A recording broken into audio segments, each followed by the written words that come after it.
darkest time.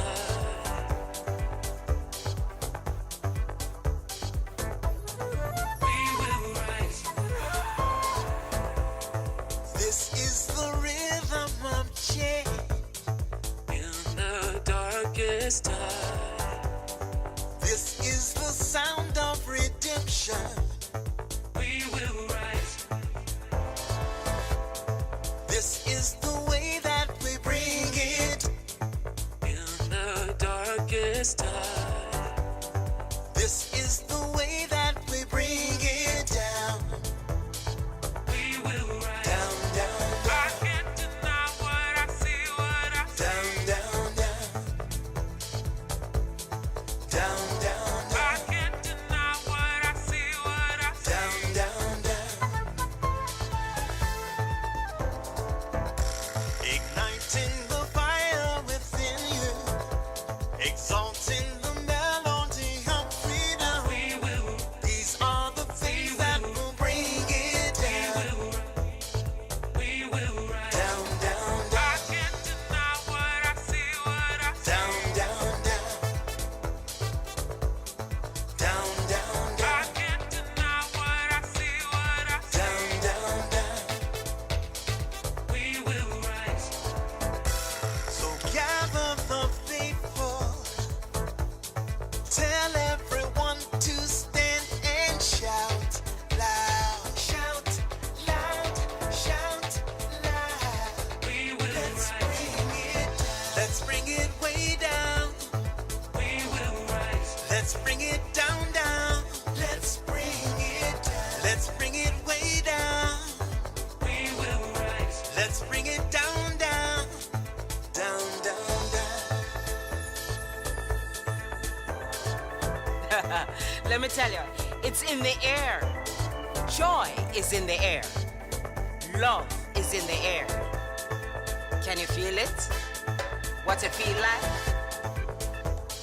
Freedom. What it feel like? Don't sleep on it, brother. You might get left, sister. Can you feel it? What it feel like? Freedom. What it feel like? Justice. No need to be counted, cause I am down. In the darkest time. Down, down, down. Down for the end of racism, for the end of bigotry, cause I am down. For the end of misogyny, that's right. For all the isms out there, just down, down, down. In the darkest Let's bring it down. Rise up, people. No more foolishness, and let's bring it way down. Down for the end of racism, for the end of bigotry, cause I am down. We don't need any more brown faces that don't want to be a brown voice. We don't need black faces that don't want to be a black voice. We don't need Muslims that don't want to be a Muslim voice. We don't need queers that don't want to be a queer voice. Come on. And if you're worried about being marginalized and stereotyped, please don't even show up.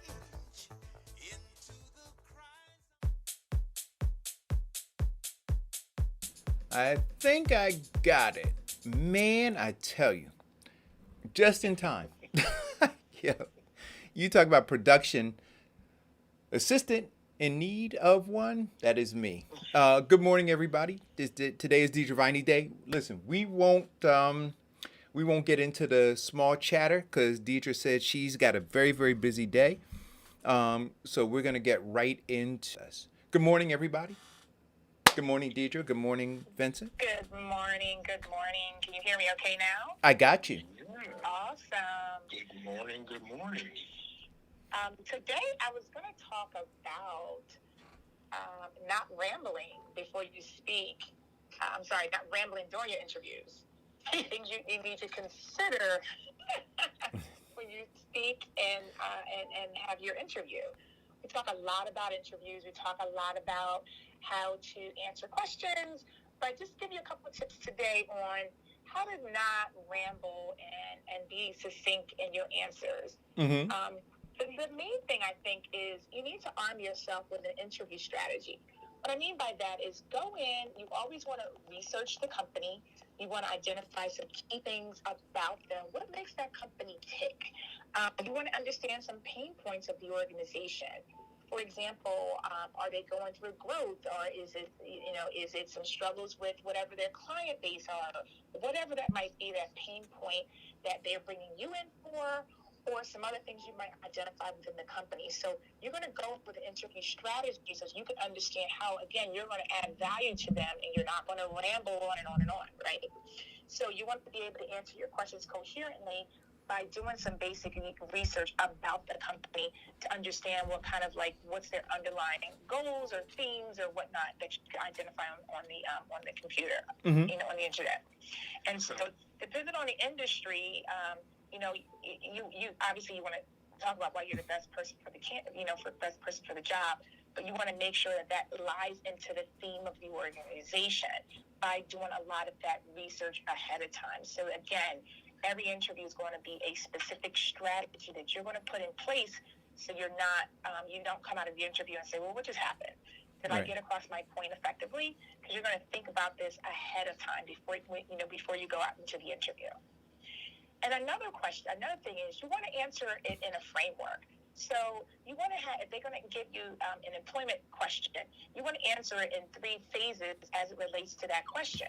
So you want it to be thorough, you want it to be concise, you want to try to not ramble and then lead them down a rabbit hole. Next thing you know, again, you don't get your point across. Right. So you want to really kind of focus and practice. Everything takes practice, right? And a third one is you want to slow down your speech. So I've interviewed quite a few people over the years, and you want to say and get everything out so quickly.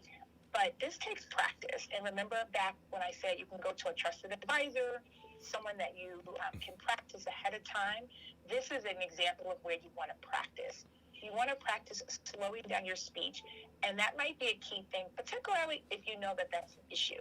Because sometimes people get really excited and they want to talk really quickly and they want to get all their thoughts out, and they don't get a chance to really thoroughly explain their point. Okay. And so as you're doing this mock interview with your friends or a trusted advisor, make sure you're taking the time to slow down your speech and make sure you're getting your point across as succinctly as you can. And then the last thing is to avoid rambling is to pause. This, I think, is not utilized enough.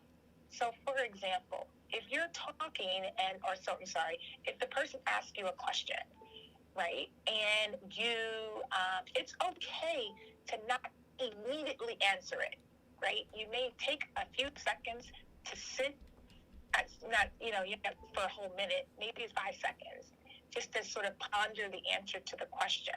And I think that might help you slow down your speech. It may give you a chance to identify and clarify your points in your brain so that it doesn't come out rambling and you don't really answer the question. Have you ever had an interview and you ask them a question, and then you think back and you said, did they really answer the question? We have this on the show all the time, Deidre. Don't you listen to this show? I mean, it's been 20 minutes. You're like, when are you going to get to the question? Right. So you want to make sure that you're taking a moment to think about it. Think about the question. And sometimes I've had questions where I've given to people, and it might catch them off guard for whatever reason. It's okay to say, okay, let me think about that for a second, and then go and answer it. Right. Instead of just blah, blah, blah, blah, and so you may not get to the answer at all. A technique that works for me a lot in terms of communications, and I did Toastmasters, by the way, state champion. One of the things in terms of ask and answer is to pause 3 seconds, repeat the question, and then the answer. That's a really good point, and I like that a lot, Vincent, because that does allow you to re-clarify the question. I do that a lot, too, where I'm like, what I think you're saying is this, or I want to elaborate is that. And so that allows your brain to slow down, that allows you to kind of think about it clearly so that you're not just, stating something that you may not want to say, or you didn't come out as clearly as you can. And sometimes you can rephrase your statement. Just try to not ramble. Standard speaker's cadence, 70 words in 120 seconds. Yeah. I think that all of those are really good things. One of the things that I caution people about is the right? The right? So you hear people say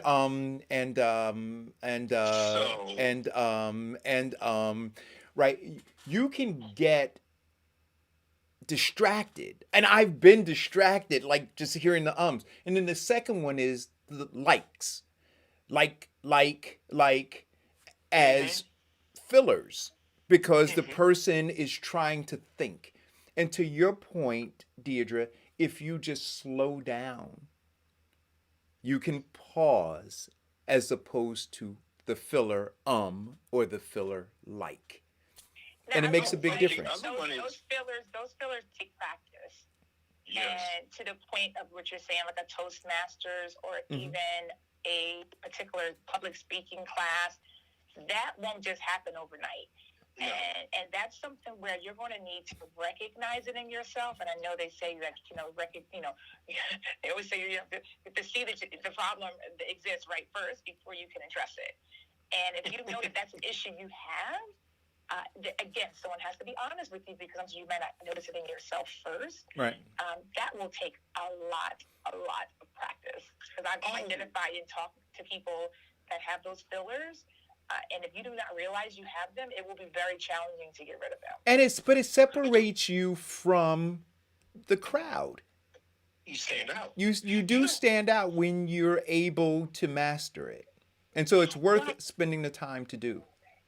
One of my biggest interviewing pet peeves when I interview people is when they say, "You see what I'm saying? You see what I'm saying?" No, I don't. No, I don't get that. Yeah, interviewing is interesting. It's not a one-shot deal in terms of every interview is going to be the same. Every interview is going to be very different, and it depends on the comfort level of the person. But what you don't want to happen is you don't want to ramble and go on and go down a rabbit hole and then realize, did I even answer the question? Well, you don't want to start off with, I'm a Capricorn and I like horseback riding and holding hands in the sunset. No, that wouldn't work well. So just practice makes perfect, and I think some folks may be unfamiliar with interviewing all the time, and so you think, I can just do it, I'm going to be on I'll just wing it. And I encourage you to not wing it, and really take the time to practice with someone, so that you can feel comfortable, that you come across that you're not rambling, you come across that you're answering your questions succinctly, so that you come across in the best light, to be honest with you, right? That's what it's all about. Or at least intelligent. Exactly. And the fillers and all those kind of things, even body language, a lot of times you don't even realize what you're doing when you're interviewing. And so I think this. So the part about being more professional, doing those things, I think it's also worth mentioning that when you're interviewing, you're competing. You don't see the other candidates that you're competing against, but you're competing. And so the interviewer is interviewing you, but they've also interviewed other people, and they will be interviewing people after they're finished interviewing you. And they'll be making comparisons. And so if you're operating not understanding that, so because there'll be people, like you said, Deidre, who will say, I'll just wing it. But while you're winging it, somebody else is preparing, right? Somebody else is pulling together their best selves, understanding what I just said about this competition. And so to believe that you can just show up off the sidelines and wing it while somebody else might have spent hours upon hours preparing, I think that's not a good strategy. And even Well, yeah.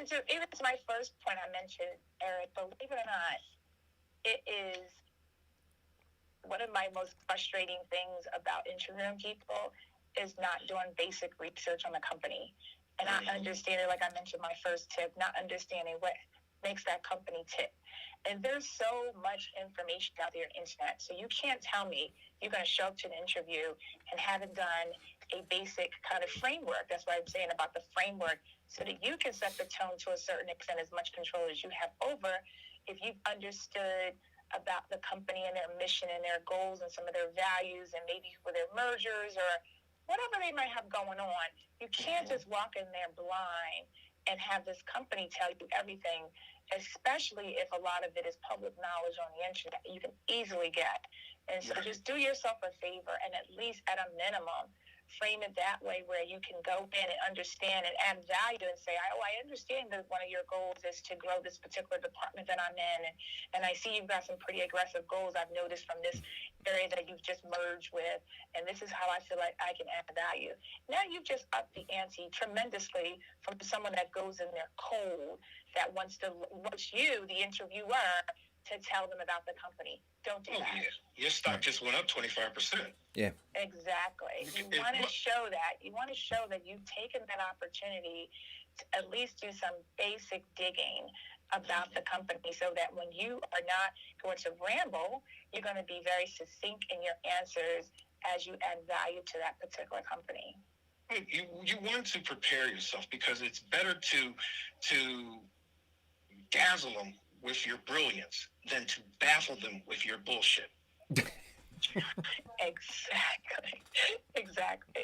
So those are the few tips I have today. I want to dig, and I want to sort of ask you guys other topics you want to hear. Please let me know. I'm always kind of digging around. I know we talk a lot about interviewing. Next week, I actually kind of want to dig into sort of, if you are working now, and what are some things you might want to identify in your current employment. So it's not necessarily tips to get a job, maybe to keep a job or to grow within a job. So I want to talk a little further about that next week. And you know what? And I'd like to do that. And if we could do that in the framework, Deidre, of how while you're there with the company, how you continue to present yourself as an asset and ultimately not as a liability, meaning in the framework of not working to destroy a culture. There are a lot of people that I'm in contact with now who are going through shifts in jobs because the culture is deteriorating. And there are everybody from management to low level staff can play a part in how that culture ultimately is defined within a company. So just give some thought to that. And if you need more clarification, we'll talk about it. Yeah, culture is huge, and we can certainly, I'd love to dig deeper into that. Yeah. But sometimes you don't know it till you're in it. A lot of times you don't know it till you're in it. Deidre, I know you're busy, but what are the hot jobs that you're seeking prospects so for? I've got quite a few hot jobs today to kind of discuss. A few are similar. We are always looking for sort of general warehouse, forklift drivers.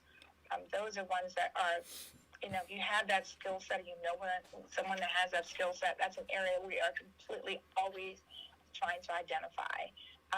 But we just got in a medical receptionist. I might have mentioned that last week because I came in, I think, that day. We got a medical receptionist. And so if you have experience in medical, that is a direct hire position, directly onto the company's payroll, full benefits. You have to have some experience with insurance.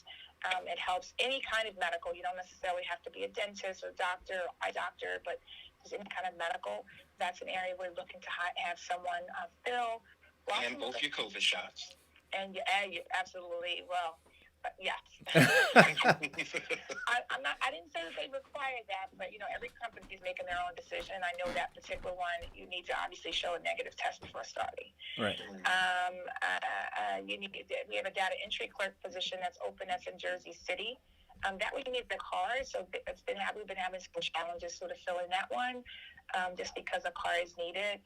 We have a customer service shipping coordinator. That one just came in yesterday. That's located in Bayonne. You also need a car to get there. So if you have some kind of customer service shipping, it's a pretty big company that needs someone that knows how to get products in from overseas and help just ship it from to their customers. I'm also looking for a general manager, same kind of company. As a matter of fact, so if you have experience in general management, I would love to talk to you about that because that's a great opportunity. And then and a bookkeeper. We have a bookkeeper position open. That one is I think it's in Jersey City. That's a temp to hire position. We actually have a dishwasher position, 2 openings for dishwasher position here in Jersey City. So if you want to do dishes, work in the back of the house, we have positions that can fit you. And then last, we're looking for an accounting clerk. So I've got a big theme this week is that we've got a lot of administrative jobs that are finally coming kind of back up into the forefront. But our overwhelming theme is still, if you have forklift experience, we're always looking for that. I can't even mention how many openings for forklift. I have quite a few openings for forklift. To get that skill set, we certainly want to talk to you. Okay. Our jobs are located in not just Jersey City, where I'm domiciled at. A lot of them are actually in Newark. Mm-hmm. Quite a few are actually in Newark and Bayonne and Kearney. Those are 3 big areas that we cover that we would love to place you in. So if you're in those markets, please feel free to reach out to our office at 201-333-8400. A member of my team will take care of you. We also do have an app, an Express Jobs app. So what you're going to do is you're going to go on and you're going to download it. You can put in your profile of your application and what you've done. And then the app will identify express locations that's nearest to you. So if you live, let's say, a little further west, we have offices that you might be better serviced if you live out in that area versus Newark. Oh, Deidre. Yes. Comment that I had from your last week's show. Uh-oh. People were saying, when are you going to bring back the $50? The city dollars. The 50. Oh, the $50. Yeah. They don't say 50. They're like, I want the 50. So we were talking about the express effect, and that's something I'm still working on. I'm still trying to refine it. Believe it or not, because we increased the pay, it did not necessarily bring this plethora of people. I'm not sure why. I don't know where everyone's hiding out at, but if you have someone that's looking for a job, it's $25, and that person gets $25. It's unlimited amount. We do up the ante for some office positions. So I'm not going to comment on that right now, but those are just things I'm teetering with. Mm-hmm. I know that in the past, like I said, even when we had it at the 50, we didn't see a big, huge influx. We were hoping for people to be ambassadors, meaning you're going to tell a friend and your friend's going to get money as well. And so therefore you both win. And then we keep that game going. And if you know someone looking for work, please have them come our way. We're very, very busy, and we're having a hard time filling the jobs that we have open, believe it or not. Yeah. If you know somebody who's running low on that stimulus check, call Deidre Viney. Exactly. Folks got to get to work, and we have jobs, and we're not the only game in town. I understand that. But we've got quite a few opportunities. And even the ones, if you see, I haven't even talked about my professional positions. I am working on those behind the scenes as well. But if you have finance experience, if you have a degree, I would love to talk to you about that experience. But those are also they should be on our website. I'm going to check today, make sure they haven't fallen off because they're quite old, but they're still active. I'm going to have an interview scheduled for today with one of my clients. So we're very, very busy. If it doesn't fit what you heard from me today, please still contact us because we get job opportunities pretty much every day. Because you're basically a full service. Exactly. We do temp to hire, and full time, and we do administrative, industrial, as well as professional. Excellent. Once again, Deidre, it's a wealth of knowledge and those wonderful jewels that you dropped off on us.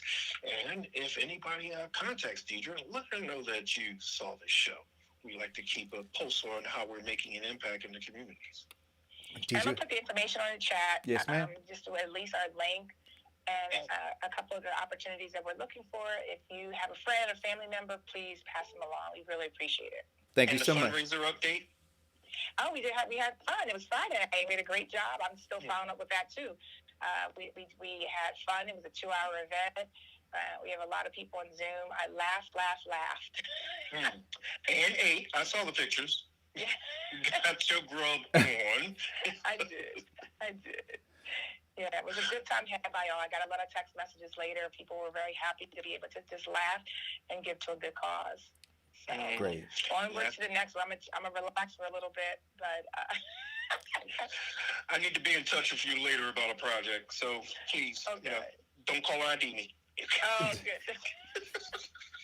Thanks for All right, thank, guys. thanks for And the I just want to information. thank Eric for this opportunity. I think I mentioned last week, Eric. Oh was yeah, on it's the been a show for year.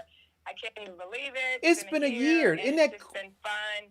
And I go back and I look at some of the things that we talked about, and maybe I'll dust some of those off from last year and kind of talk about Absolutely. them again. But Right. it's been fun, and I appreciate having you guys giving me a platform to come and talk about my jobs and talk about these tips.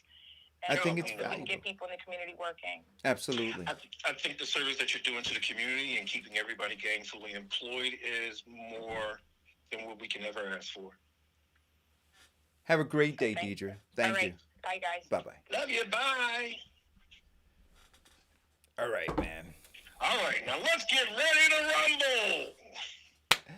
So, yesterday, so I'm gonna have to adjust your screen. I see. So Yeah, while clicked off. no, that's okay. But while I work to adjust it, I'm gonna go to my single screen. This is why I need help. But anyway, you'll be adjusted in a moment, Vincent. They had the closing arguments yesterday for the Derek Chauvin trial, right? Oh, God. And I had several conversations, some heated ones with you off air yesterday. Yes. Right? Some got some points of clarity from law enforcement folks that I know, and more specifically, who are family members of mine, who shared insights into their particular take on the trial, and the closing arguments. And then I got, which always is frustrating. So there you go, Vincent. Now you look beautiful. There you go. So, so also, I'm having debates with people who didn't No, even watch the really? trial. Wait a minute, who didn't even watch the trial, right? Who watched the video and are weighing in. And this is the thing that I have been saying from the beginning. Anybody who hasn't watched the trial and is specifically weighing in only on the video, you're going to be disappointed. Anybody who only watched the prosecution's case and didn't pay attention to the evidence introduced by the defense, you may be disappointed. I even had somebody yesterday say to me, Vincent, when I was talking about evidence, I said, so the defense, the testimony that was entered into evidence, and then the person said to me, testimony's not evidence.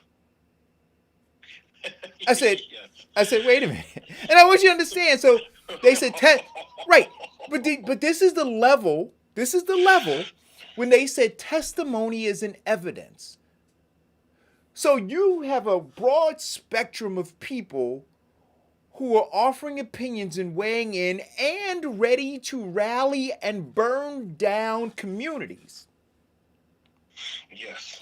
And they don't, and they're operating from ignorance.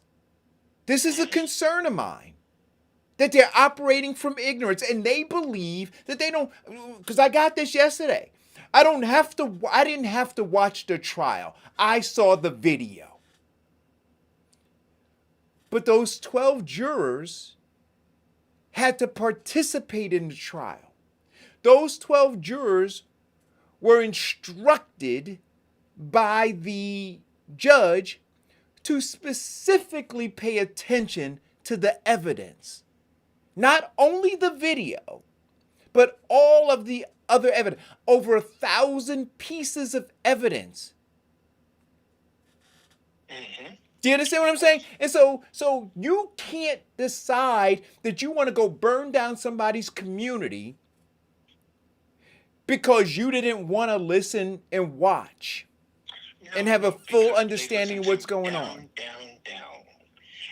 And they've got emotionally charged, and they want to burn it down. But I also watched the trial closely. And what surprised me yesterday in the closing marks with the jury sequestered is that he declared on 2 accounts Who's he? of mistrial. The defense attorney put in a motion twice for mistrial. Sure. But that's what he's supposed to do. But see, here's where I am, guys.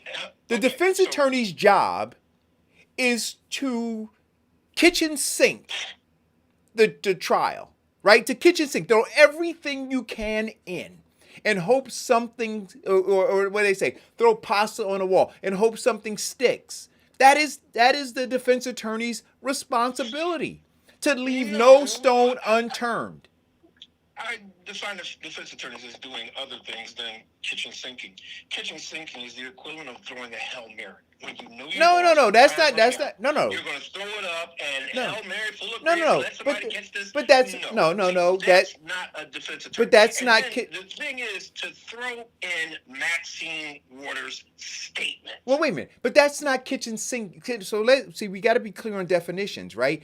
Kitchen sinking means you put everything in.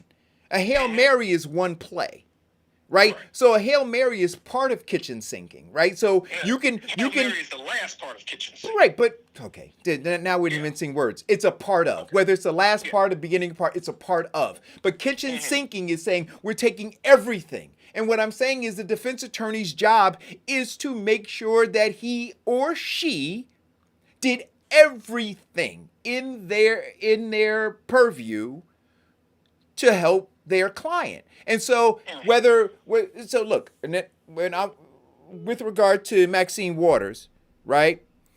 I'm going to say that what she did was irresponsible.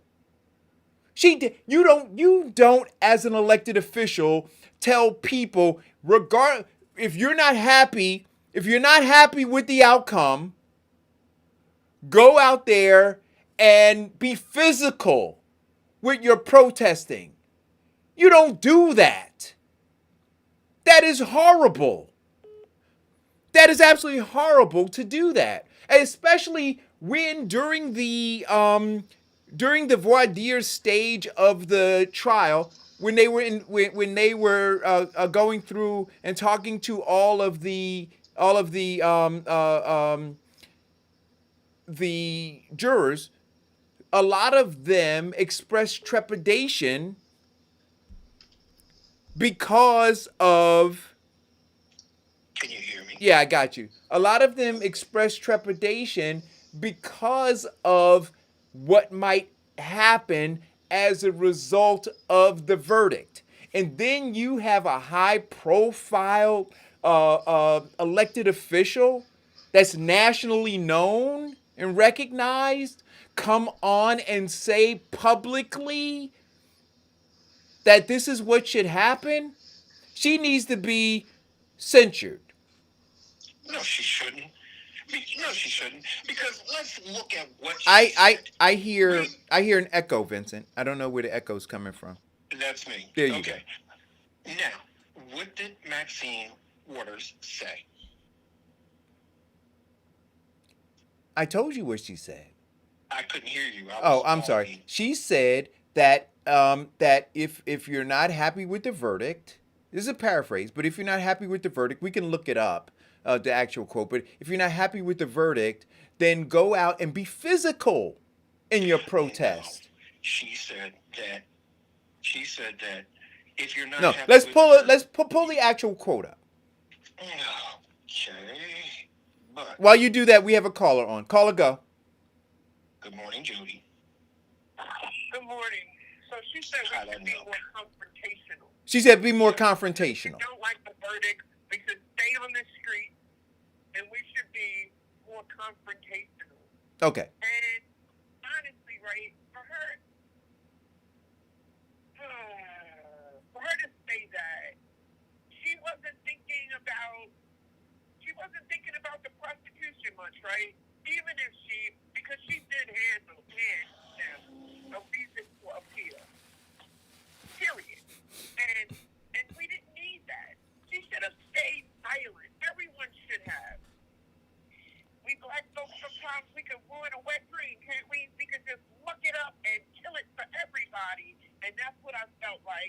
making that comment was doing. That everyone should have let that process play out. It is. The judge was right. The crossing of the branches, politicians getting into the judicial branch, those things shouldn't happen. But it seems like in this world, in this new world, we can do whatever we want to and then hang it on the hat of social justice. Exactly. That's not social justice. Okay, let's see. Now, her remarks, comment, and this is quoting the Washington Post. She said,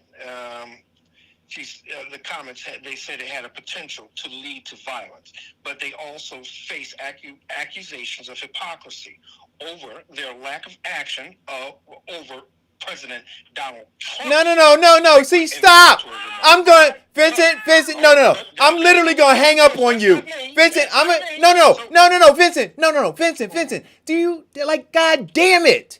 The whole cherry picking that you do. This has nothing to do with Donald Trump. No, listen, Vincent. No. I'm watching as you're skipping words as you read the Washington Post, right? So what she said was, I asked for the quote, and Jody was direct in giving the quote. You bypassed the quote to get to Donald Trump. She said what, Vincent? What did she say? She said, Congresswoman told CNN that her reference to confrontation... No, what did she... Give me the quote, Vincent. I'm still looking for... That's all I want from you is the quote. Can you guys calm down? All I want is the quote. Oh, God, such an emotion. Right. No. Jody gave the quote, so I don't need you to give the quote. Jody, give the quote again, please. Wow. Give the quote again, Jody, please. What should they do if they... And now I'm going to give it the specific quote. Oh, God. She said, we've got to stay on the street and we've got to get more active. We've got to get more confrontational. Right. We've got to make sure that they know that we mean business. There we go. That's what she said. Right. Now, done. Yes, she said that they should make their voices heard.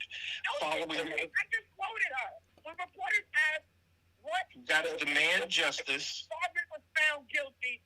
Maxine Waters responded, quote, we've got to stay on this street and we've got to get more active. We've got to get more confrontational. We've got to make sure they know that we mean business. End quote. Done. No good cops in a racist system. F your curfew. And no justice, no peace. Right. Now, that has nothing to do with Donald Trump. So let's move Donald Trump off the table. This is Maxine Waters, right? Inciting, understanding what happened a year ago. Right? What happened after Eric Garner? What happened after Mike Brown? What happened after in Los Angeles? Right? She understands. And what she did was gaslight. End of story. No, she didn't gaslight. She threw gas on. Gaslighting is telling somebody a lie or the big lie. That's gaslighting. She incited by throwing gas on an open flame. Well, okay. Right. That's what I'm saying. See, so this idea of whatever. She was irresponsible. She was reckless. Her words are dangerous. And she needs to be censored. Yeah. Okay. Censor her, but yet you do not impeach Trump for... What does this have to do with Donald Trump? You censor her. What does this have to do with Donald Trump? You know what you're saying? You're saying that every time some Democrat shows bad behavior, you're going to go back to Trump, right? Sorry, buddy. Okay, well, let's go to Marjorie Taylor Greene, who said that, you know what, the best way to take care of Nancy Pelosi is put a bullet to her head. No, why don't we just stay... Wait a minute. Jody, give me 1 second. Why can't so to Jody's point? So your position, Vincent, is this: there's no accountability on the Democrat side because every time they do something wrong, you're going to point out what somebody else did and never hold them accountable for what they do. Is that your position?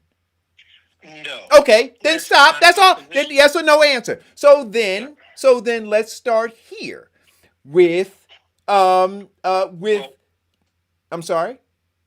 I was hoping that we'd start with my position. Right. So your position. I just asked you your position. I said, is your You know, you position asked me, was that my position? And I said, no, right? So that's not my position. Would you like to know my position? well, I know your position's not that. So what is either that or the other thing? Is there a third option? Okay. Wait a Well, minute. what's the other thing? Wait a minute. Is there a third option? Well, no. What's the So other so thing? it's either hold them accountable or not hold them accountable, right? Those are the two Okay. options. Okay. And you Yeah. said, and so you said, no, my position's not to point the finger at the other people. So I'm assuming that you didn't point the finger at the person who is being No, my position is hold them accountable, but hold okay. them accountable for something. Okay, so what I'm Okay. saying is Maxine Waters now made a statement, Hmm. right? So Okay. so we're not pointing the finger over at somebody else. Maxine Waters is the one who's in focus right now. Was Okay. her Now, statement? How do you character? I'm going to ask you, Vincent. How do you characterize Maxine Waters' statement? how do I characterize Maxine Waters' statement as this? Because there's a lot of things that she said, and I watched her on CNN 3 times already. Her statement and holding her accountable is hold her accountable for something that she did wrong. In her initial statement, because a lot of it is cherry picked, is that they got to the inflammatory aspect of it, where she said, "No, f the curfew, no justice, no peace." Now, that part they got perfectly, and that was inflammatory. But yet her statement was this. She said that this justice system needs to be reformed. They need to hear your voice on the on those bills, the John Lewis bill, the justice. The justice bill, the policing of the police officers bill. She said they need to hear your voice on that. And you know what? F the curfew, and after curfew, no justice, no peace. No, you Okay, haven't but answered my first of all, question. Wait, right? wait, wait, wait, one First of second. all, Wait, one first of second, all, Jody. Jody, let me you let But now, Jody. No, on that statement, wait a on minute. that statement Wait a minute. alone, Eric, on that statement alone, did she incite a mob to go and storm the courthouse? Wait a minute. So here we go again, right? So here you are bringing up the other guy. I'm No, no, no, saying no, no, no, no, no. no. We Wait a said that it minute, was Vincent. incendiary But you wait a minute. remarks. So you never answered my so question. first of all, Wait. you put that all the way across the river, right? You and Eric were talking specifically about what the judge was talking about, right? So the only answer is the portion she discussed. That's why I quoted. So the judge wasn't talking about no justice, no peace. He was talking about when she was asked what should they do. Even the lawyer for the defense was talking about what should they do or what should we do if we lose. That's all we were talking about. You're Well, adding a whole bunch of no. Well, we were talking about the trial, right? And we were talking about her being that. we were talking about him declaring a mistrial based on what she said. No, That's what we were talking about. Hey, listen, let me finish. The judge was talking about. The attorney was talking about the comments she made as to what they should do. The judge specifically said, the attorney specifically said that it was like a threat. That if we should lose, if they should not get a guilty verdict, then they should be confrontational, right? All that other stuff you just added in, that was not what was being discussed about that trial yesterday. No, what was being discussed again? What was being right? And so you can't, when we start talking about cherry picking, because if you want to pick some cherries, let's pick some cherries. Okay. Maxine Waters can't get into a crowd of people, right, and say, no justice, no peace. Yes, she can, and she did. Bill, I'm not finished. And George Floyd bill, but she won't tell that white boy sitting in office, Mr. Biden, to put the damn bill on the floor. I haven't seen her one time stand on the congressional floor and say, why ain't we getting the George Floyd bill? So that's I saw it. No, she didn't, Vincent. Come on, Vincent, don't do that. And say, but that move us forward. She's not interested in moving me forward. She's not really interested because not one black congressional leader, not one black senator, they still talking about damn bills of bridge. But no one has said, she hasn't made a statement on the floor of Congress. She hasn't made a statement on the news to say, and why Joe Biden won't bring that bill onto the floor is preposterous. So if you can't argue that, then you don't get to mess up history for the sake of having a moment on television and getting some play. Because we either going to move it fully through, we either going to push it in the right direction, or what are you actually doing? What is your Okay. March 3rd, 2021, Maxine Waters stated before them that the George Floyd bill needs to be pushed. In fact, a vote and in Policy Act by a vote of 220 to 212. Wait a minute. Wait. What did you just say? She did what now? That was them pushing it through. No. What did you say Maxine Waters Maxine did? Waters, chairman of the House Committee on Financial Service, issued the following statement after the House Representatives passed H.R. 1280, the George Floyd Justice Bill. That was done by her March 3rd, 2021.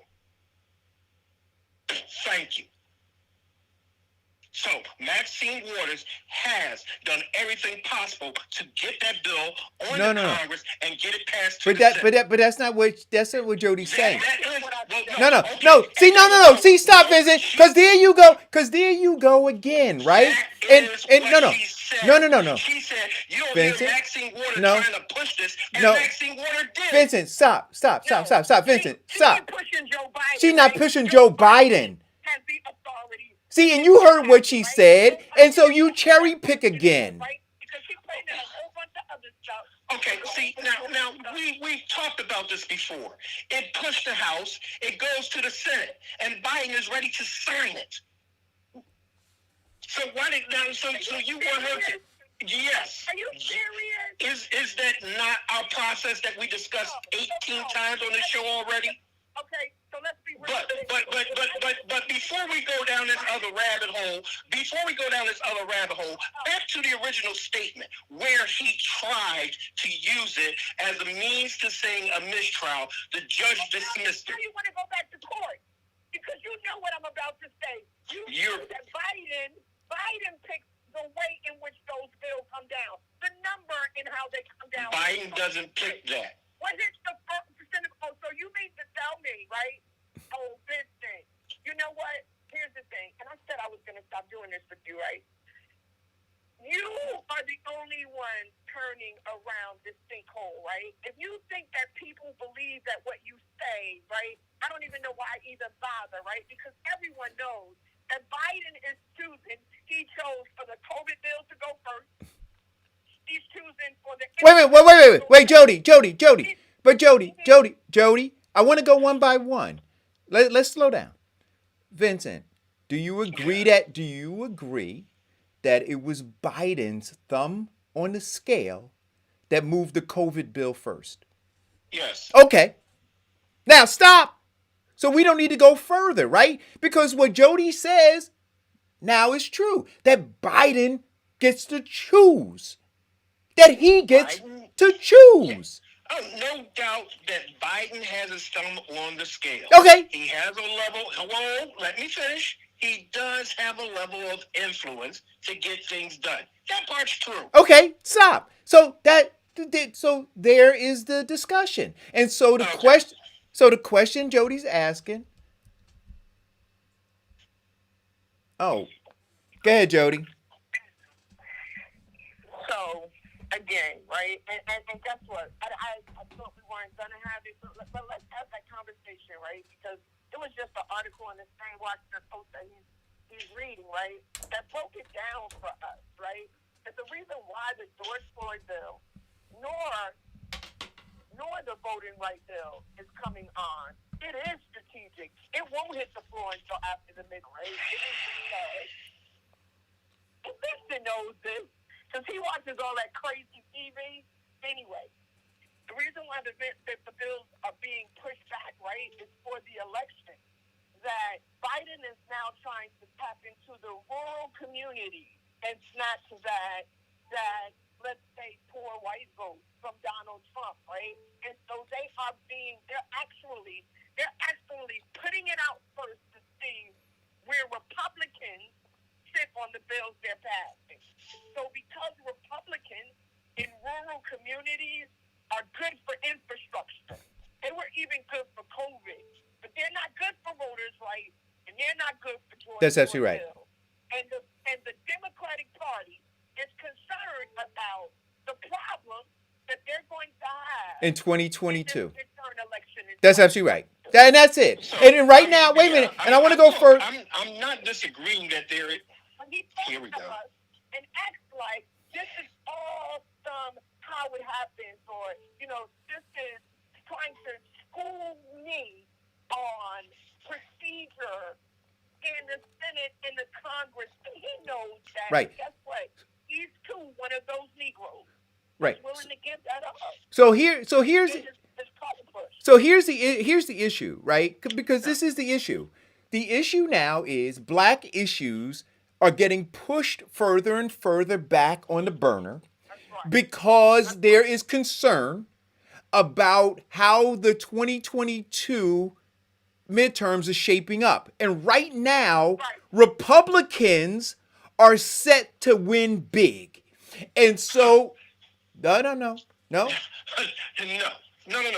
Right now, Republicans are set to change the laws like they did in Florida and Georgia so that they can stand a chance of keeping power. No. If you that is the theory, ready? That is the TV theory, not the political theory. Right. No, this isn't TV theory. This is my theory. No, ready? So what Eric and I are talking about is history, right? That in most elections, right, when the president wins, right, that party, whatever that party is, usually the next midterm they take a hit. That's absolutely right. History. That's just how it goes, right? So if we're looking at that, because they're not looking at MSNBC with you, CNN with you. They're not taking it by what we see on television. They go pundits and oligarchs. They look at the history, how this plays out, and then where we are in this country. So if you just add history and where we are with those 74 million people that's still willing, and history and how it's making, and George Floyd, if you add in everything, yes, Democrats today, I'm not talking about you, but I'm talking about those ones in Washington, they are very concerned about losing in the midterms. So they have made a strategic choice to push back black issues because when they recognize that black folks don't usually come out and vote in droves in the midterms. And so now I want to go back to the book. 74 million will. Right. And so now I want to go back to the book. Where do we go from here? Because Dr. King talks about this, right? So we have a different understanding of equality, right? So what we're fighting for, even here on this show, is we're going like, yo, we don't want to just feel better, right? We don't want to have less pressure on us. We want true equality. And so part of pushing these bills signals to white America and their white fragility that, oh, these Negroes want to be equal. Oh, these Negroes, they want to have this. And the Democratic Party understands that. And they're saying, no, we don't want to ruffle the feathers. See, so what we do know is that black people are always loyal, and what we do know is when we get down to it, we'll always be able to call Fish Fry Clyburn to reel him in again for this black wall, for this wall, right? The southern wall. We know this through history that when push comes to shove, black people can take it, and because they've taken it. Right? But what we also know, and then I'll let you go, Vincent, is that white fragility is real. They know that too. They know white fragility is real, and they know that black folks are loyal to a fault. And they're operating based on that. Now, can I go? Sure. Okay, so now there is a little level of theatrics that could be involved with the bill coming up at the same time as the midterms, et cetera, et cetera, et cetera. But here is one particular thing that we looked at history. Yes, blacks have been loyal to a particular party, especially that party that has not been loyal to them. That's part of the history.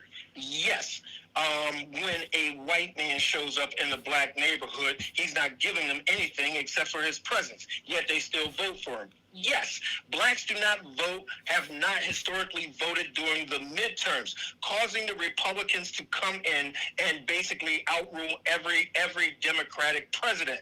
Yes, that is the history of past.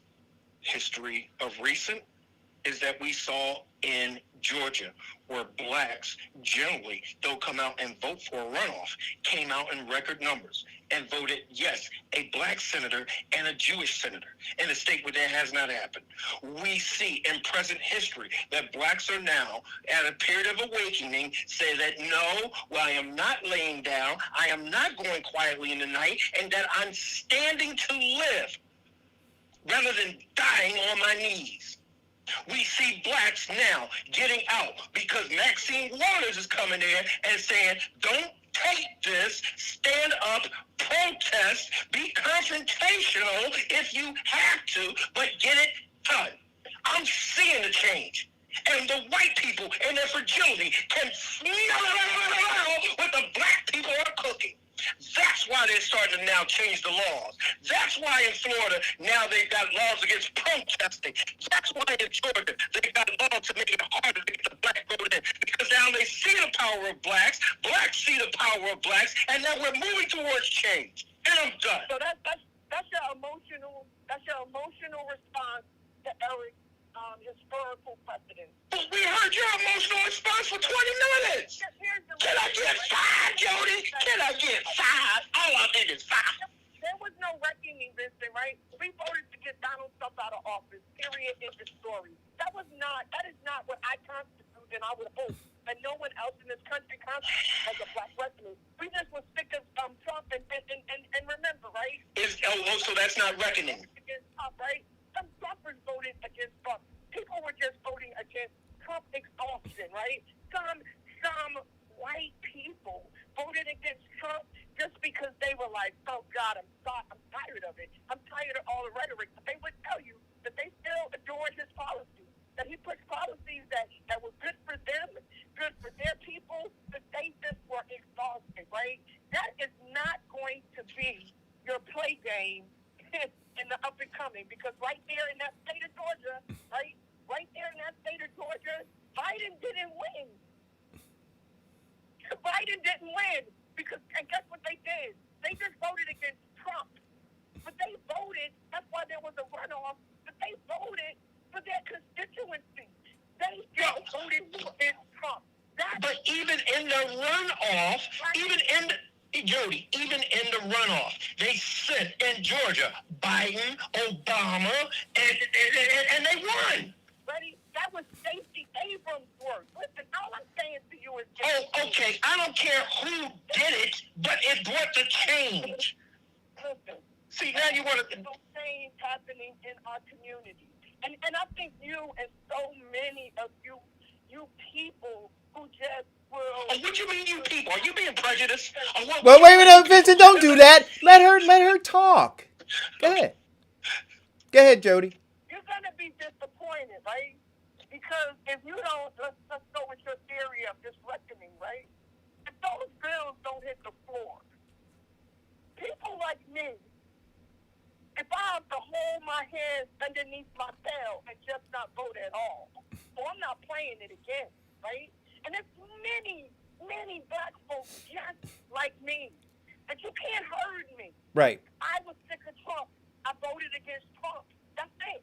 So, Jody, I want to say this to Vincent, right? Everybody thought there was a reckoning in 2008, right? When you saw the lines around the corners in black communities, right? We thought that was the beginning of the reckoning, right? That black people, a lot of people believe that was the beginning of the reckoning of the black community. And then we see what happened in 2016, right? We saw what happened in 2016. So to believe that without black folk feeling that that there's a return on the investment. So in 2008, they showed up and showed out because there was an expectation, right? 2012, they showed up and showed out because there was an expectation. 2016, that party, not the personality, which was Obama, but the party showed that there was no return on the investment that black people made. That's right? not altogether true. 2016 was not blacks not showing up and showing out because they did not find a return on the investment in the party. 2016 was blacks not showing up or voting because they didn't like Hillary. Well, wait, that's my point. Wait a minute. That is my point, because their investment in 2008 and 2012, right? Their investment, the return on that was Hillary Clinton. That's my point. So they looked and said, oh, this is what we get? This is what you're going to give us after we came out and we lined up around the corners and waited 2, 3, 4, 5 hours to vote? You're going to give us Hillary? That was their return on the investment. And they said no. They rejected it. And so the point that I'm making is this. Hold on, Eric. Even though black vote for a presidential election did decline, but what got Donald Trump over the hump? No, I'm not talking about Donald Trump. No. This isn't about Donald Trump. This is about black people, 4 million black people. Right? Mm-hmm. Saying no, right? And so what I'm saying, and what I think my sister Jody is saying, is this: your belief is that here we go again, right? So Stacey Abrams rallied up through grassroots efforts a promise to those black people, right? And so now it's deferred again because we're concerned about white fragility. And so your belief is that those black people are going to look and go, yeah, you can put our issues on the back burner, and we're going to come out with the fervency that we came out. See, there you go. This is the error in your ideology. The error in your ideology is now projecting what I think and believe, because it's totally wrong. That's totally wrong. Okay? That is all wrong. No, that is not my mindset. That is not the point that I'm making. Well, what's the point you're making, Vincent? The point that I'm making is this. Uh-huh. At this period of black consciousness and black awakening, we have now reached to a point where white people are genuinely afraid. And because of that fear is why we are starting to get pushback in terms of states now changing laws about voting, pushback in terms of states now changing laws about peaceful assembly, pushback in terms of states now changing laws about who can vote and where they're setting up the votes. Wait a minute. So this is what I want to say. You know what's so sad about you? It's actually sad about you. You're willing to say that, right? And then you're willing to go into other spaces when someone says to you, pushback would be for you to question, because we're approaching them 100 days you talked about. Give them a chance, you told us. Give them a minute. He's put together some executive orders. Give them a minute, you told us. You basically said within that 100 days, we was going to get that voters' right bill. So why aren't you pushing back against an administration that fails to stand up for you, right? Whoa. First of all, I didn't say that we would get the voters right within 100 days.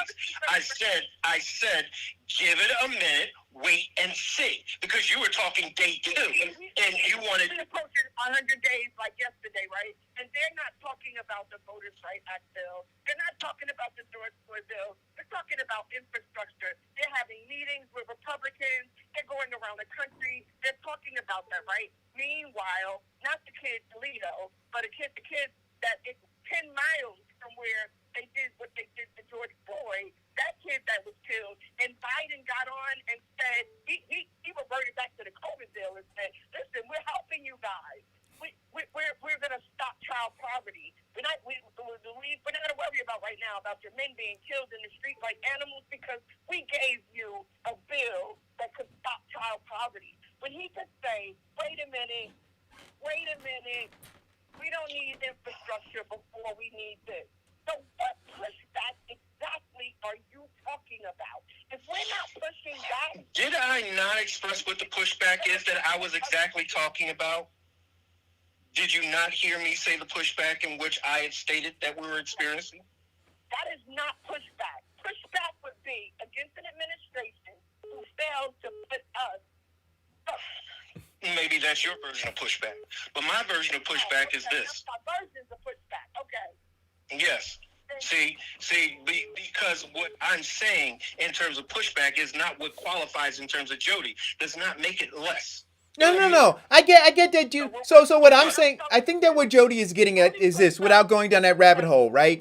That the pushback that we need in our community is not, or the change that we need, the pressure we need on this administration to accomplish the things that we as Black Americans need to have done won't be accomplished with the level of pressure, if you want to call it that, or pushback that you are engaged in, that it needs to be different, right? So what I would say is this: Maxine Waters now needs to turn her fury, right, about all of this stuff and become more confrontational. She needs to be having that conversation with the Black community as it relates to the Biden administration, right? No. But they called that incendiary. She said, no, if you don't like it, you let your voices heard. No. Through your representatives. No, She said, be confrontational if you have to. No, but she's talking about the trial. She's talking about the trial, Vincent. What are you talking about? I'm saying, Vincent. Vincent, she was asked about the verdict, and that was her response. What I'm saying is this: that her conversation needs to be about Biden. That we need to be more confrontational with regard to this administration and their lackluster effort to accommodate the needs of Black Americans. Here is the political strategy, and this is by Politico. The George Floyd Justice Bill may get advanced to the Senate. However, it is facing, quote unquote, the filibuster. Boom. So is infrastructure. Mm-hmm. Talking about. Yes. So is infrastructure. So why would you? They just talked about this morning. They are choosing. Biden is choosing what he thinks is most important to use on the filibuster, right? And it is the George Floyd bill, and it is not voters' rights, right? It is infrastructure, right? Well, I think this should go first. She should have been saying we should be more confrontational with this administration. We should be pushing things on the line. She is. So that this doesn't happen to another man, especially when we see he put his executive orders on the board. Listen, we just talked about last week.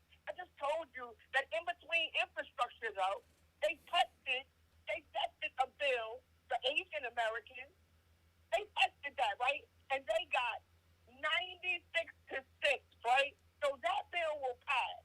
So they're willing to pass that bill because that bill is friendly to a Republican.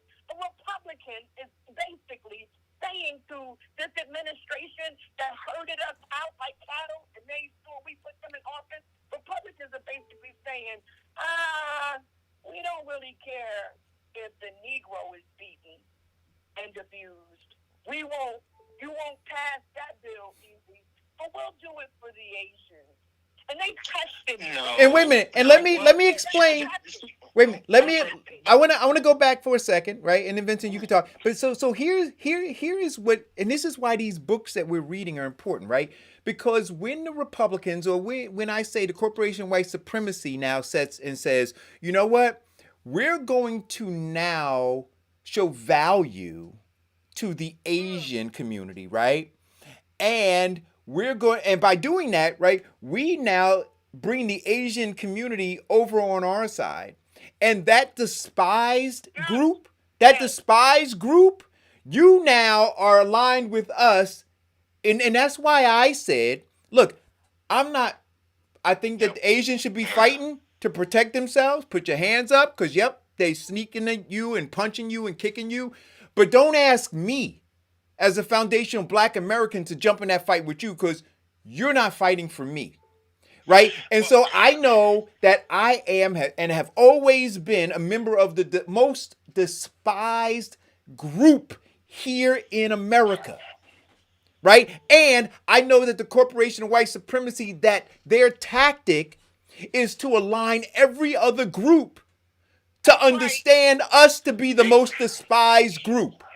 And so here we go.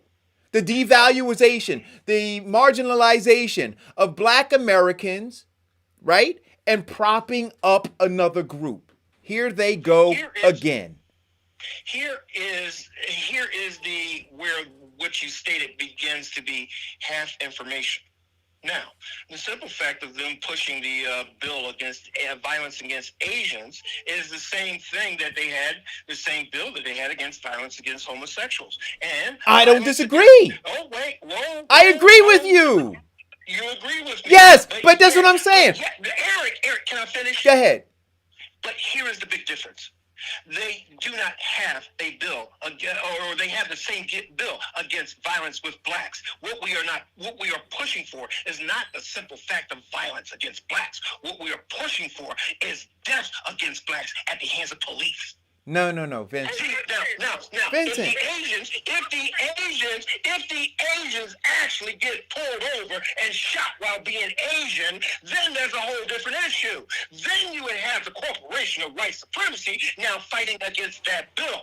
But yet, what we are fighting for is that justice part where police can now no longer have qualified immunity, and the police no longer have that big union and a political pull behind them to keep their jobs, or even if they lose their jobs, get a job in another state where they can continue whooping up and killing black people. Vincent, do you really believe what you say? Let me read through the key points, because they voted today for this Asian bill, right?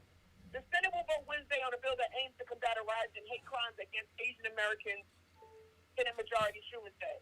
The legislation authored by whoever directs the Justice Department to expedite the review of coronavirus-related hate crimes against Asian Americans and aims to give, here we go, local law enforcement more resources to respond to the violence, right? Stop talking like, or pontificating or congratulating situations that hurt us and help someone else, right? Oh, so you can't make it, right? Because we're being murdered by police, pushed around and talked about and treated unkindly, and we're being murdered by police. On the floor right now, there's a bill they could pass on the floor right now that would make it illegal to do that to me and you and Eric and our children and our families. But first, but today, they're going to pass a bill that based on a situation the pandemic seemed to treat that community of people unjust, and we're going to throw that on the floor today. Fuck that. You've been murdered for 400 years. Fuck that. We have been able to prove that the FBI was able to prove that police departments were being infiltrated by white supremacists not only in law enforcement but in our military to hurt us. That we can wait till after the. I mean, I was in the military and walked into a Klan rally. That's nothing. Any excuse you make for that makes you an enemy of our state. Period. Well, no, I'm not an enemy of our state. I'm just an enemy of the state of mind of Jody. No. I disagree with that, Vincent. I think that when you make those statements, right? When you don't really understand, it seems as though either you don't understand or you have willful ignorance regarding it. The state of Black Americans here, the goal of the corporation of white supremacy, and then you see these two things, right? You see them. You have the George Floyd bill. You understand what's going on with Black Americans, or you say you do, and then you look and say, "Yep, but I get why they're getting ready to pass this Asian bill. I get why they're doing that." That's not what I said. Well, what are you saying? Okay. Again, I'm trying to understand this. What I said, and here's the thing. Hear me. Right. Now, let me be clear. The big difference between the Asian bill that they are going to pass with very little effort of filibuster or opposition, and the George Floyd bill, which is facing filibuster, is the simple fact of this. The Asian bill does, the difference is the George Floyd bill is basically blacks attacked and being murdered at the hands of police. Okay, but my question... The Asian bill are Asians being attacked and murdered at the hands of anybody. That's the big difference. Now, and this is where the fight comes in for the George Floyd bill. 1, qualified immunity. 2, the FOP, one of the largest unions in America, and one of the biggest campaign donors. That's why it's so difficult. Right, the Asian bill. but wait a minute. But I want to go back. But wait a minute. Jody, give me a second. But I want to go back now to where do we go from here? Right? So what Dr. King said is the reason we haven't reached where we're trying to go is because whites haven't sacrificed enough and blacks haven't. That's right. So now when what comes out of your mouth, Vincent, is, well, the reason we're not doing this is hard. It's difficult. Wait a minute. It was hard. But that's what you just said. That's what you just said.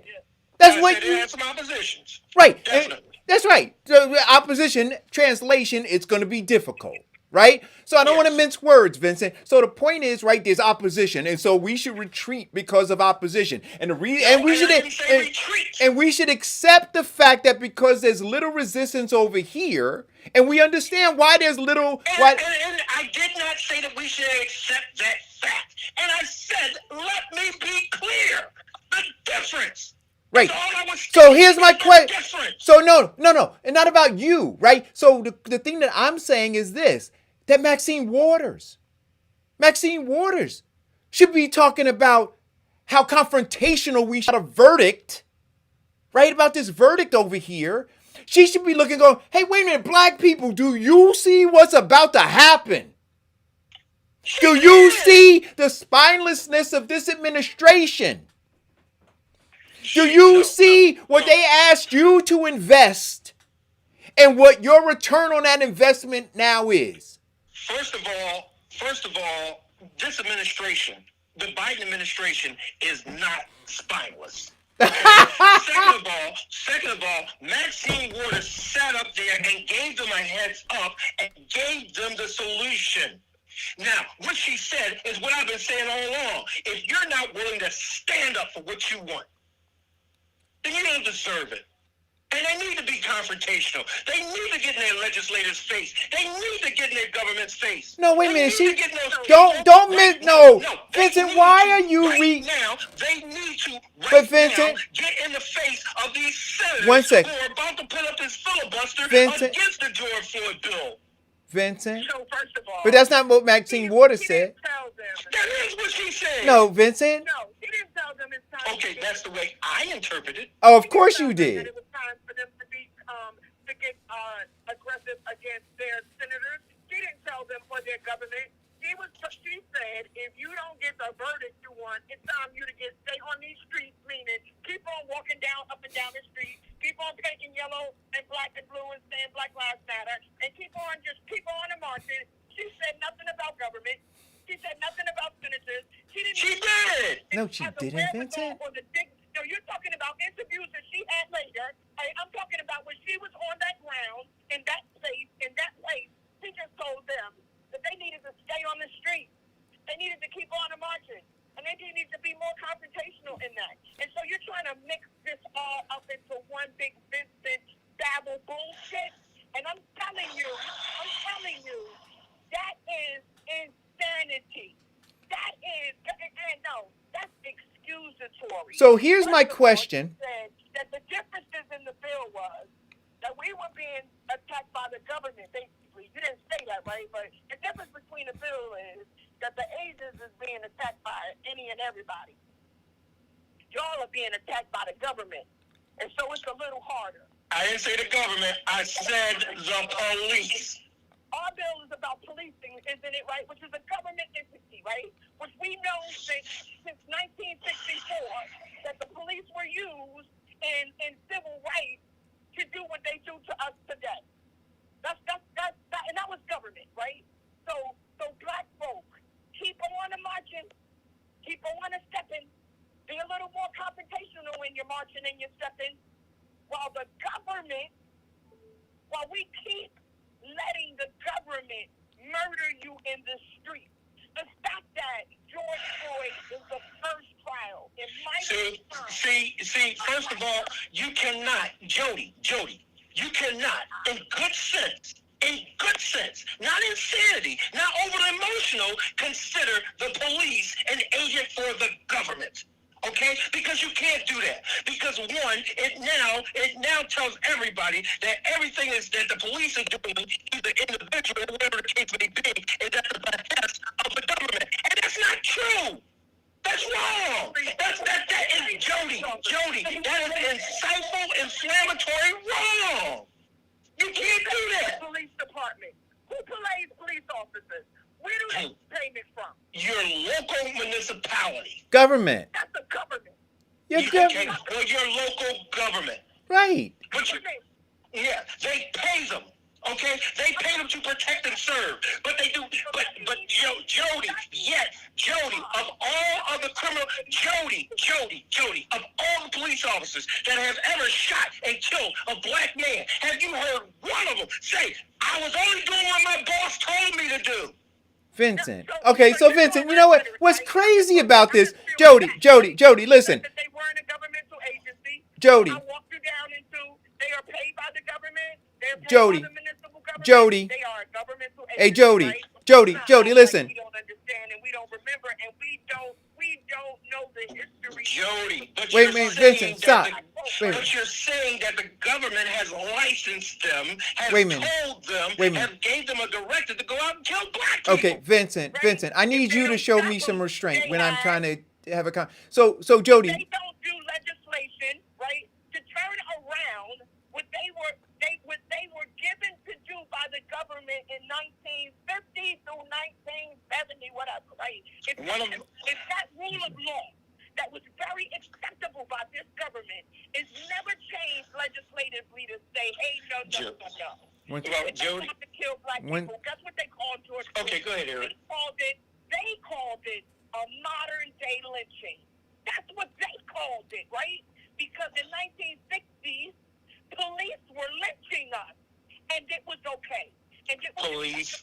and they never went to jail. They never were held accountable, right? So we have to wait. Just imagine.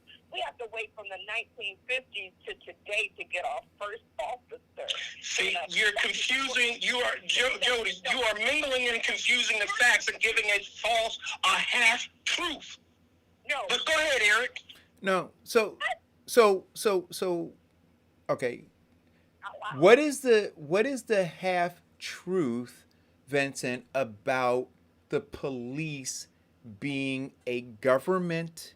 The Fraternal Order of Police, and now collects a great deal of union dues. And what do they do with their union dues? One, they get union lawyers, and two, they enforce and support politicians. So that now, if they do get fired for a year or 2 years, the union therefore brings them back, and they get back pay.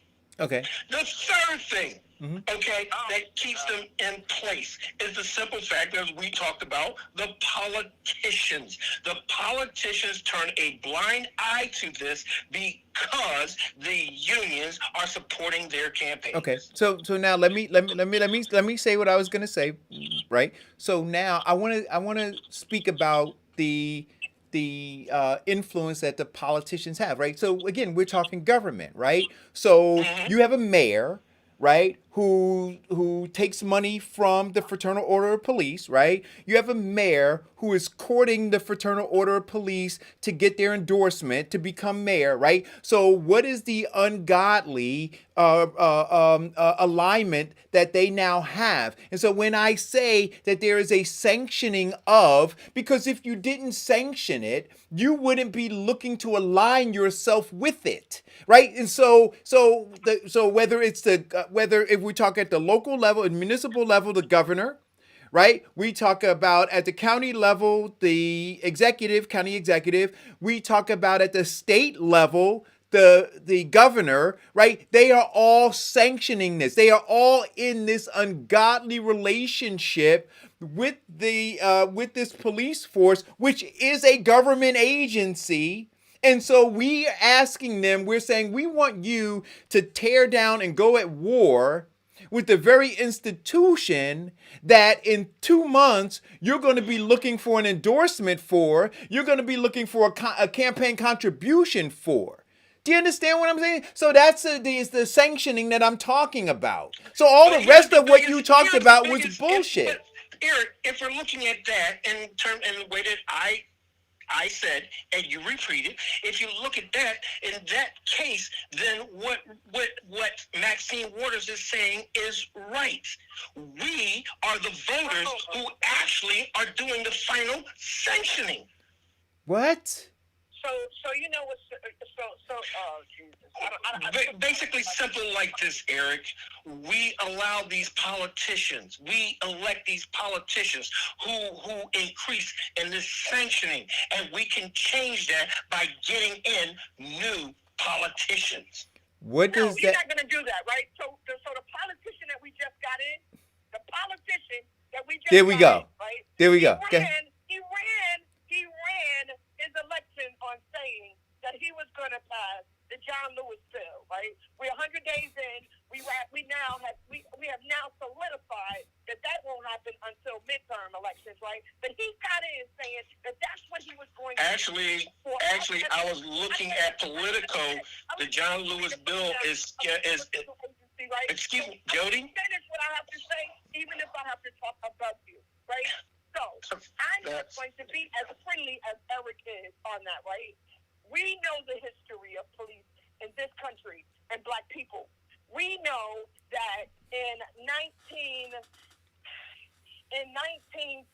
something, when they marched on that bridge, that wasn't everyday okey doke people that busted John Lewis's head and attacked the people on a bridge and beat them like they were animals.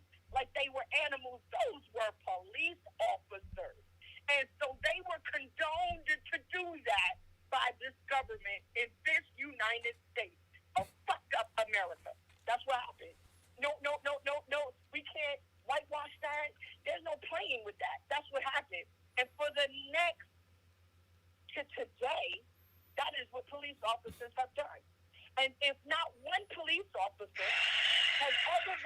to trial, like we're seeing today with George Floyd, then the government has approved and co-signed their bad behavior by failing to stop their bad behavior. So the George Floyd bill would stop their bad. I'm not finished. So the George Floyd bill would stop that bad behavior. And you say that this Asian bill is coming on the floor because it's different, because everyone is beating on the Asian. No, I didn't say it's coming on the floor because it's different. All I said is that the Asian bill is different. Everyone is doing that, right? But because this one governmental agency is beating on black people, that's going to be a little harder. And you mean to tell me that you would support a man, who's the president of the United States and who could, for once, right? Remember, he herded more black people to the polls than ever been done in the history of presidents of the United States. You were most proud to tell us that, right? So this man who's got more black votes than anybody in the history of the United States, right? Versus the one who said he did more for black people since Lincoln. Let's say in the last 5 years, black men and women murdered in the last 5 years. And he's such a courageous guy, right? They've got a spine, this administration, but his spine kind of wrinkles and becomes a little, flawed when it comes to standing up for black people and passing that bill on the floor. That he thinks that a bridge that gets us from one place to another is more important than the life of my son that is amazing that you still have this argument. That he thinks that air and 5G. So many twists and turns to her. Vincent, that's rude. But that's just rude. Let her finish her conversation. The only reason, and remember, She's on the fourth one. He's not putting the bill on the floor is because he's strategizing politics of the election in 2022. You're going to tell me that that's not inhumane? That's not uncivilized? That shouldn't be considered as a smack in the face of all the black people who marched on Selma and was beaten, and all of the people, black folks who was killed throughout this country for all this time. You mean to tell me that doesn't make you angry? And you mean to tell me that you would give Maxine Waters a pass on her getting out there with the people and standing on the Black Lives Matter little space and telling them to be more confrontational, but take the inhumanity that you receive, black people. Take the turn coat that you receive, black people, from your leadership, because we've allowed this governmental agency to abuse you and kill your children and kill your people, but we'll get to you in 2022.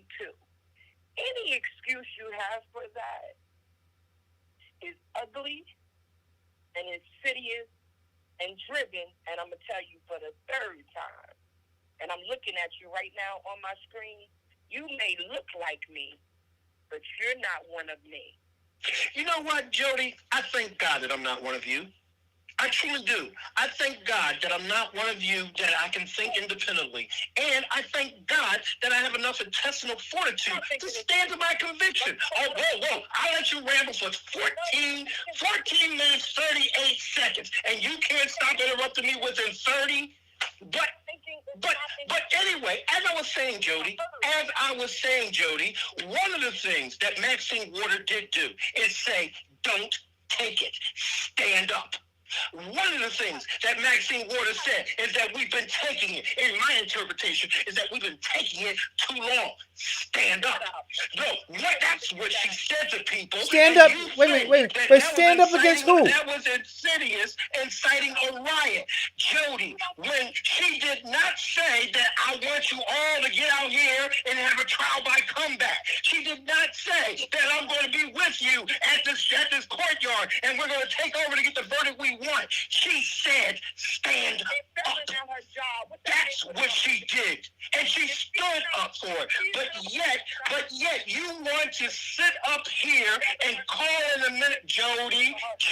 Vincent, that Vin- means to tell me that Vincent, you can't let me finish. Vincent, because you're yelling and you're rambling. Wait a minute. Because I have to talk over because No. she will not Wait a minute. Wait, but you're yelling silent. and you're rambling, and you're being intellectually dishonest about I'm what not Max. being in- About I what am Maxine not- well, Waters see, said. first of No, all- you're being first of all, intellectually Eric, dishonest about what. Wait a minute. You're being intellectually dishonest about what Maxine Waters said. Again, we started this conversation, right? And Jody, please read the quote again. And then that's the quote that I want to talk about. That's where we started. And so you're being intellectually dishonest by ignoring that quote. Jody, please read the quote again. As a response to the question asked to her. So her quote was, Maybe you should put it up on your feed. No, I'll put it up later for people. Mm-hmm. well, that's what should happen if Chauvin is convicted of murder charges. Wait a minute, stop for 1 second. Stop. So she wasn't asked about Biden. She wasn't asked about assembly people and senators and Congress people or any elected official. See, that's where you're being intellectually dishonest, Vincent. So she was asked about the verdict, and her response was, So We got to Wait. stay on the street. We've got to, her response, quote, we got to stay on the street. We got to get more active. We got to get more confrontational. We got to make sure they know that we mean business. right. And so now, where was I intellectually dishonest with that? because Explain that. I'm going to explain it. Explain. Where did I lie with that? Because what you're doing is you're associating her quote with us. You're saying that she's saying that we shouldn't take it anymore and we should stand up against our elected officials. And that's not what she said. That's Okay. not what she's So, saying. Well. Now, read it again, Jody. In response to, wait a minute. In response to, what did she say we should do? What should happen if Chauvin isn't convicted on murder charges? She replied, we got to stay on the street. We got to get more active. We got to get more confrontational. We've got to make sure that they know that we mean business. Now, that does not mean that, okay, now, this is my interpretation, and I may be a little emotional about it, but that does not come to anybody's mind that she is saying that we need to stand up, and if it does not go right, fight it. Fight what? Fight what? Wait a minute. So we're going to get to this now. Fight what? Let's look at this. Fight okay? what? No, I just asked you a question. I don't need a whole long soliloquy. Fight what? What was she, in your interpretation, what was she asking us to fight? The injustice in the event that we do not get the verdict, that Eric Chauvin does not get the sentence that he so richly deserves. She is saying that we need to stand up against it and fight it. Okay. Isn't that not what she's saying? So how did you read into that she was saying we should be fighting for the George Floyd bill and we should be fighting against our government and we should be fighting against the state? Well, because of the simple fact that I didn't bring up the George Floyd bill, you did. And I said that yes, you did. Yes, you introduced that into the entire conversation because we were just basically talking about the mistrial. But since we were there, in terms of us not getting the verdict or him not getting the verdict that he deserves, my interpretation, the verdict is based upon legislation and laws. Legislation and laws are based upon the lawmakers. Lawmakers get into position based upon the people who vote for them. Right. So when we stand up and therefore protest that we are not liking the decision, most of the time those lawmakers tend to have a bit of a change.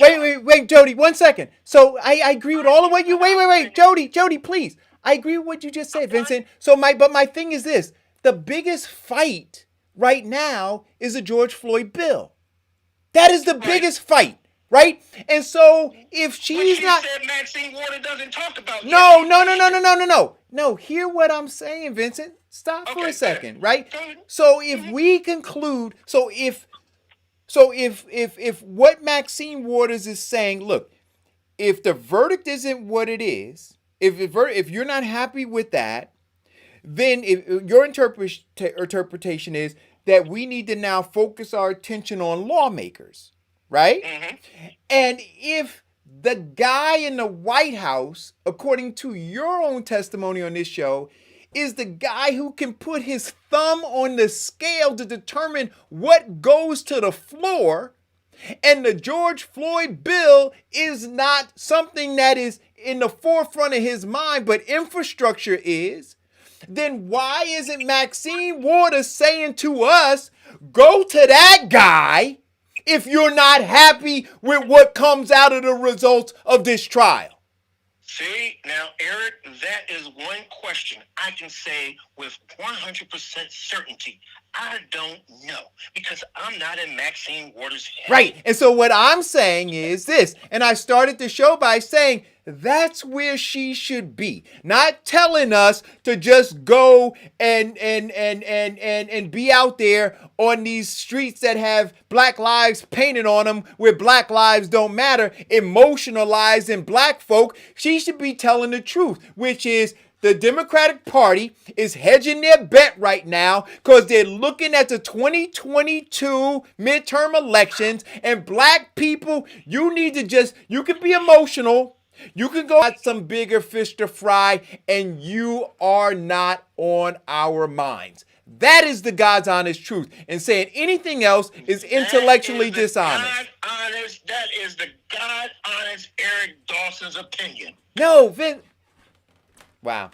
That's what it is. So what I'll say to you is this: for all of your bluster, the future may prove that ideology but is absolutely what I'm right. gonna say to you is this: for all of your bluster about you being a political insider and understanding political science, and for you not to look at the history of politics, as Jody mentioned earlier, when you have a president that wins, right, then typically, normally, go look at history. The midterm election goes to the losing party, right? And so they're looking at that. That's not Eric Dawson. That's history. Okay. Well, that is what they are. That is what, and we went through this an hour ago, Eric. I'm not going to revisit that same conversation. That is what they looked at. Okay, but they're no longer looking at that. Now they see a whole new version of Black voice. That's why they're looking to change the laws, because they see the handwriting on the freaking walls. They see their power slowly slipping out of their hands. No. They're not looking at the history anymore. They're looking now at the future. So, that's the big problem. got it. That is the biggest problem with being Black in America and Got white it. supremacy. Got it. Why? Right. Because being Black America, you're always playing catch up. So now let me ask you this. I got one last question for you, and then Jody, you can have the floor. Wait a minute. I got one last question for him, and then you can have the floor, Jody.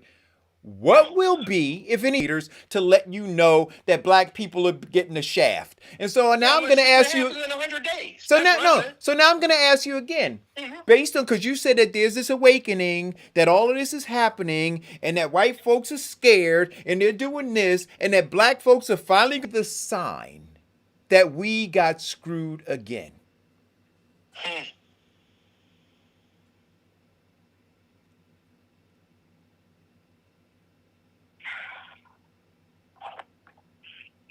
There you go. I'll have to come back to you. So many facets to that actual question. There are. Okay. And that wasn't a trick question. It's very, very concise. Right. It wasn't a trick question, but I just want to know what the sign, so that people are clear. When that happens, when this happens, we can all go, we were screwed again. I want to know what that is, and from your perspective. Go ahead, Jody. See, generally, being screwed again, you don't know until after it happens. That's why there's no indicator. Right? Because he says in his argument for Maxine Waters that on March 3rd, she introduced the George Floyd bill on the floor, right? Ready? I said she pushed it. I didn't say she introduced it. Not ready? I said she pushed it. All right, let me finish, right? He's one of those he chases this, he sees something, he don't read it. We know he don't read, right? And so he runs with it. Because what happened was, on the same day that the George Floyd bill was pushed, she did push something. Longtime California Congresswoman Maxine Waters and her also Democratic colleague Marilyn David Crone introduced the Workforce Justice Act on Wednesday, hours before the House of Representatives voted on the George Floyd Justice and Policing Act. So what had happened was, and I'm going to use that, what had happened was that Vincent saw a headline. Maxine Waters, George Floyd, right? And today he's pushing it, that she was pushing something for the George Floyd bill, and that's not what happened. And you have this expansive knowledge on these issues, and you spew out lie after lie, right? Well, okay. See. Look. No. See, first of all, this is not what we're going to do, Jody. We're not going to mix. We're not going to change my words so that you can therefore say that I'm lying. No, I'm not lying because you sit up there and want to change my words. Quit trying to flip my words and then make me a liar. Well, over 100 different politicians who have pushed and co-signed on that bill. So I'm sitting up here and say, no. And second of all, don't you ever try to question my intelligence, honey, because I read very well. How do you think I got this far? Don't read enough. No. See, now what we're not going to do, Jody, is consistently, because you know what? I get very, very, very fair by twisting my words, Jody. So, that's insidious. That's wrong. Right. So that's just, Jody, that's just outright wrong, Jody. So I think you need to stop that. Right. You need to start telling the truth and shame the devil, Jody. Right. So I that's think just wrong what you do. I think that. And you do a lot of Bible beating to do it. But Jody, that's wrong what you did. That's wrong. Listen. That's outright evil. You do a lot of lying. You do a lot of hustling. No, I don't do a lot of lying. You know why I don't do a lot of lying? Okay, because you know why I don't do a lot of lying is relatively simple. Because and this is backed up by and Eric can tell you this. After the experience of cancer, you don't have that much memory because it disappears and dissipates during that actual process. Whoa. See, I don't lie because I don't have the time to try to figure out what lie. But I can always tell you what's true. Okay. So listen, we're at 12 o'clock. And you hustle a lot. Look, Jody, what you need to do is start getting a little more Jesus in your life, honey. So we're at 12 o'clock. Tomorrow I'm off. Listen, I'm telling you, we gonna be on. Look, if nobody else is on Biden's ass, we gonna be on Biden's ass, right? Every single day. And I'm gonna tell you, at some point, because there's gonna come. Look, 400 years. I've got history on my side, and I got history on my side, and I've got the actions of the corporation white supremacy, right? And so I'm looking and going, like the man who's on the screen, well, on my other screen, the late Martin Luther King Jr. said, there has to be a cataclysmic collision for there to be the change that you're talking about, Vincent, and I don't see that. And so, based on not seeing that, based on 400 years of history, I'm saying black folks. I will get you a pair of goggles. Maybe you can. No, that's it. You can give me the goggles. But I'm saying, look. I'm saying. Because right now, I see children being convicted, but you don't see that. No. Wait, listen to me. We didn't get to talk about that. But that's okay. Cause today is what? Today is Tuesday. Today is Tuesday, right? I think that the deliberation. I think deliberation is still gonna be happening on Thursday. Okay. Right? Well, hey. And so now, if I'm correct about deliberation still happening on Thursday, what does that mean? That means that you got at least one juror in there going, it was more than 9 minutes and 29 seconds that we need to look at. Absolutely. Right? So now if when Thursday comes, if they're still deliberating, we're going to have the conversation about all of the other evidence that I said we needed to be looking at outside of the evidence that was presented by the prosecution. I'm going to paraphrase the prosecutor in his closing remarks. Believe your eyes and not your lying ears. Oh, I agree with that. But your eyes include that 1,000+ pieces of evidence. No, See? Yes. That's your lying ears. Oh gosh. Thank you guys for tuning in. Eyes and not their lying lips. Look, I'm telling you. Your eyes for 9 minutes and 29 seconds. He had his knee on his neck. But you know what? You know what is beautiful about this as we close out? This is in the truest sense. And I know it's frustrating, Jody, sometimes, but this is a microcosm. But listen. But this is I'm telling you, it is a microcosm of what is happening in the black community. Trust me. It is when I tell you I have these there is and it will take Eric, I got my 12 o'clock. Okay. Chiming in, zooming in. Look, love you. See you Thursday. Have a great day off. Jody, I'm praying for you. Peace. Bye-bye. Hey, so Jody, hang in there for 1 second. You need some praying, sister. hang in there. So Jody, hang in there for 1 second. So Vincent's off, but for literally for 1 minute.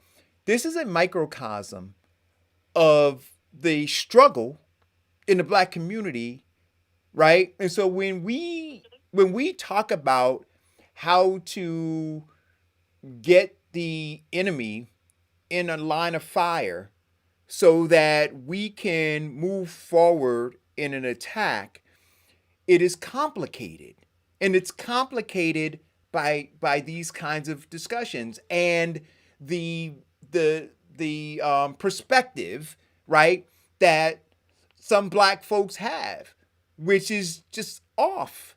And so, but what I tell you, I get people who text me after the show and they're like, yeah, I had that same argument or discussion with my uncle or with my neighbor or with my whatever. And so being able to now take what you guys talked about and then take that as ammunition to be able to go back is helpful. So I'm telling you, this is a microcosm of that. Yeah, and I think that that continuing to have it, and as we march down, closing out the 100 days, and then the 120 days, and 150, and the 200 days of Joe Biden, right? The excuses for his inactions are going to be fewer and fewer, right? And then we'll finally, hopefully, be able to bring a few more over to say, yep, see, we got screwed again. I doubt very seriously. I'm sure we'll get some. We'll get some. We'll get some. But like I said to you, look, when God told Noah to build the ark, according to the story in the Bible, he didn't build it for everybody, right? God, when he was bringing the floods, he didn't say everybody was going to be on that ark. So the ark wasn't built for an infinite number of people. It was built for those people who had the ears to hear, right? So we're building an ark. Yeah. Thank you guys for tuning in. Love you all. I'm off tomorrow. I'll see you Thursday. Bye-bye.